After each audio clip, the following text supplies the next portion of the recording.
fans, welcome to another exciting edition of Cammy's Comic Corner. I'm your host as always, Cammy. We got a great pick of the week, we got a great Fast Five. Let's get right into it now that it's all still fresh in my mind, shall we? First up, the pick of the week from DC. We have Secret Six number 36, written by Gail, Simone, and art by Calafiore. Now, this is the final issue of the Secret Six. It's been going on for many different volumes, and thanks to the support of fans, it's been just surviving all this time. But, you know, with the new relaunch of the DC Universe, it seems that there's not much room left for a Secret Six title. So, Gail does what she did best and gave us a great story featuring some of the best characters in the DC Universe and had them go out on top. And that's what we get jam-packed in this issue. We have Bane and his plan to just finally, like, kind of grow up, like, the team grow up, stop living as, like, oh, the jokes or whatnot, and be taken seriously. So they tie up some loose ends, and then they go with this plan to break not only Batman, but his allies, and take back Gotham City. Well, they kidnap the Penguin to, help give him, get information from him, how the, different aspects of Gotham, what plan would work best. But from the get-go, the plan is just riddled with little loopholes and unexpected things. Like a homeless family is based in their headquarters, and then Penguin is able to radio for help using like something in his tooth. And because of it, Justice League shows up, the Teen Titans show up, the Bat family shows up, and even the Superman family show up. So they're obviously outnumbered, and Huntress even tries to reason with them, like, listen, you guys, just give yourselves up.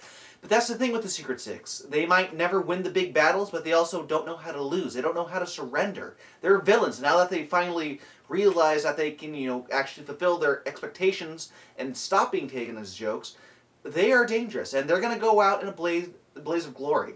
And that's what happens when Bane gives everyone venom. So they, are just completely roid rage, as it were.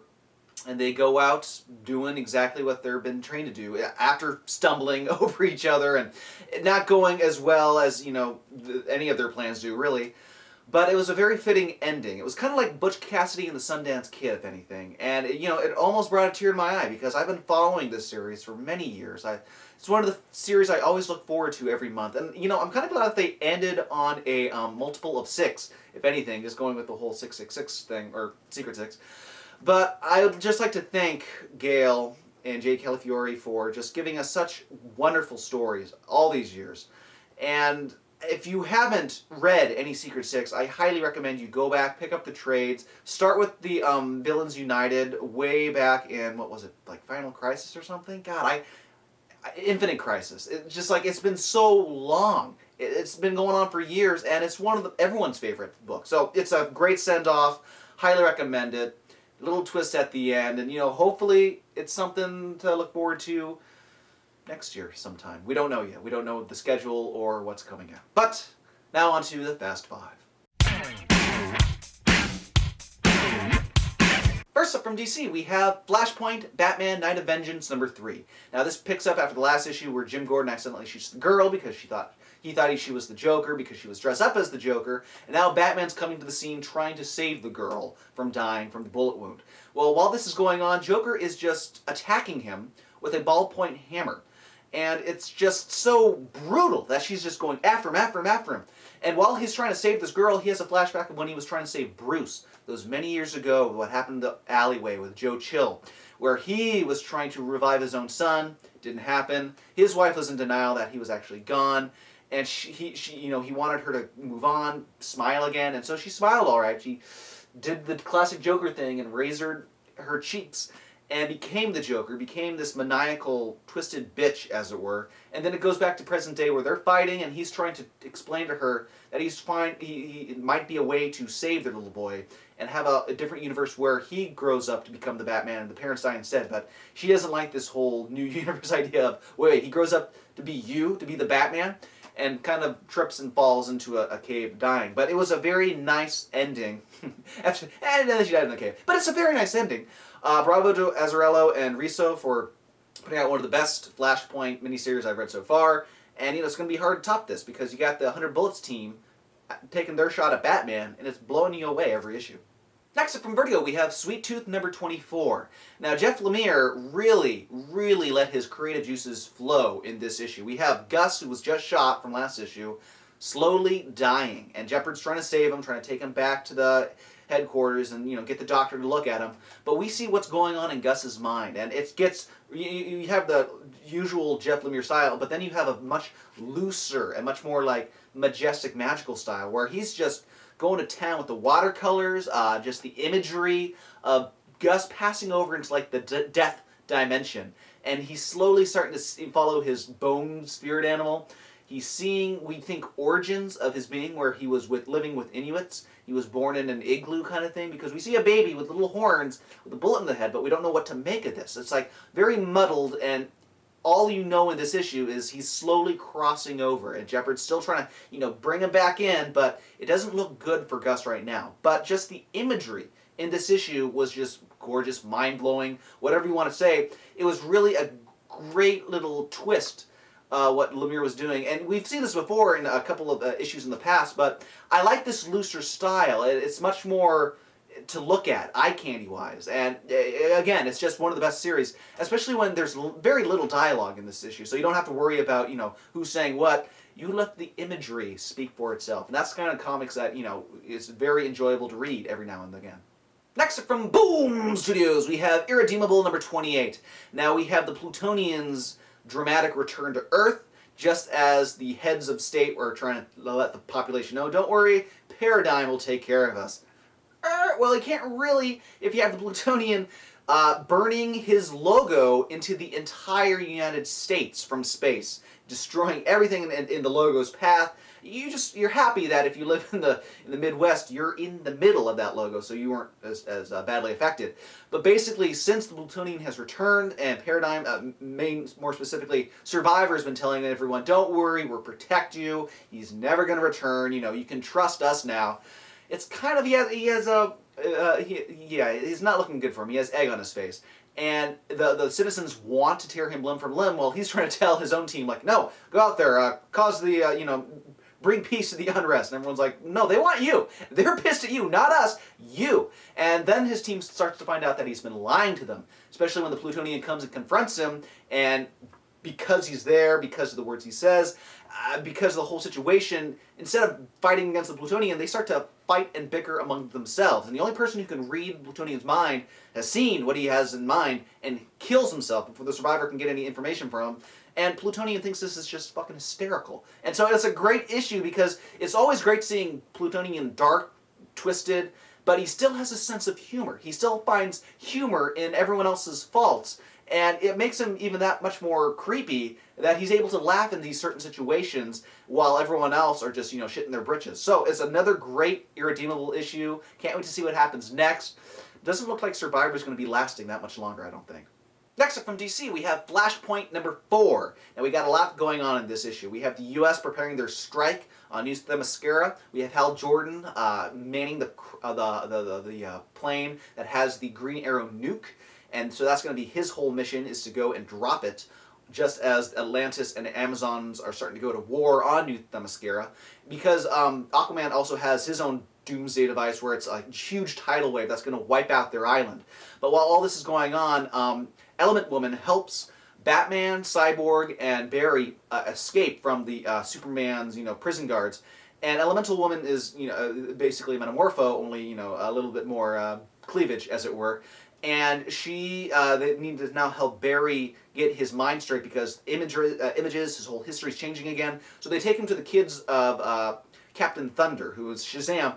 Think Shazam, only it's Captain Planet, where you have to have all of them saying the word at the same time, and with your powers combined, it's Captain Thunder. And you also got to think DC's a little breathing a little easy, knowing that they don't have to use, technically it's Captain Shazam or Mr. Marvel. We can't say Captain Marvel, so they can just call him Captain Thunder for now. But anyway, with Captain Thunder's help, with the Enchantress's help, with Batman's help, they decide to go and confront and try to split apart Amazons and the Atlanteans. And it's unfortunately a big, huge war zone while this is going on. The nuke isn't dropped because apparently the invisible fighter jets shot down Hal Jordan, which makes the situation that much more drastic and it's serious for Barry, knowing that people are now dying. It's not just like, oh, well, we'll change the history again, and they'll go back to the people I know. No, if they're starting to die, he's really screwed. But while they're at New Themyscira, we get Captain Thunder going up against Wonder Woman, but Enchantress, for whatever reason, switches him back to the 7 kids, and Billy, in particular, gets killed.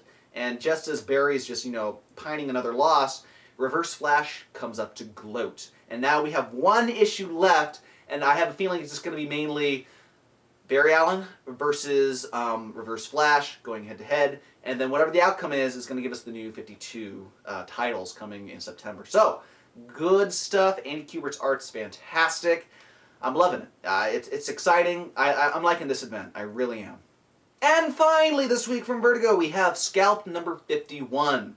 With Red Crow's change of heart, that he's out, he doesn't want to be in this kind of business anymore, he starts burning down all the meth labs on the reservation. His own meth labs. Shunka isn't really too excited about this because he's like, well, we can't just burn shit down. We got to go through a more diplomatic solution so our own people don't get pissed off at us and, turn against us. But Red Crow just doesn't care, and Shunka has to take out his frustration on those wanting to harm him now. But while this is going on, Sheriff Wooster is feeling like a hero again, and he wants to get to some meth labs on the reservation before they're burned down by Red Crow. And so he goes after the one white supremacist, Wrath in particular, and he is just Van Damme up in this bitch. Like, he is stopping them from burning or killing any of his people, and they have a lot of arrests because of it. And he even arrests Dino Poorbear, but then he lets him go because he has a change of heart. But it also shows that, even though Sheriff Wooster is no longer a laughing stock of his community, he still isn't used to this type of intensity when it comes to these raids, when it comes to being a hero, being the all-you-can-be. I mean, he was never a nom. He even admits it in this issue. But while this is going on, we have Bad Horse waking up. He has his jaw wired shut. He can't speak. He has all these different... he's in a very bad state, as it were. I mean, you would too after surviving a bloody shootout. But he is determined to hunt down Catcher. But Nitz is trying to get information out of him. He's trying to put it on Red Crow. Red Crow's just pissed at Nitz. They have a little bickering match in the hospital. Things are so heated now. And so Officer Fallsdown is going to go and help him because he figured out that, Catcher is responsible for his mom's death. But Dashiell knows this as well. So they're going to maybe work together.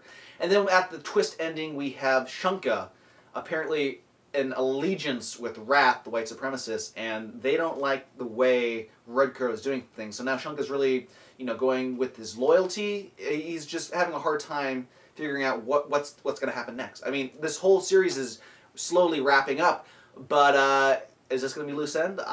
Someone's going to die. I mean, it has to be. But who? That's the main question. But again, fantastic stuff. Jason Aaron, Arm Guerra. You should be reading this if you haven't been listening to my past 50 reviews of this issue or the series. It's that well done.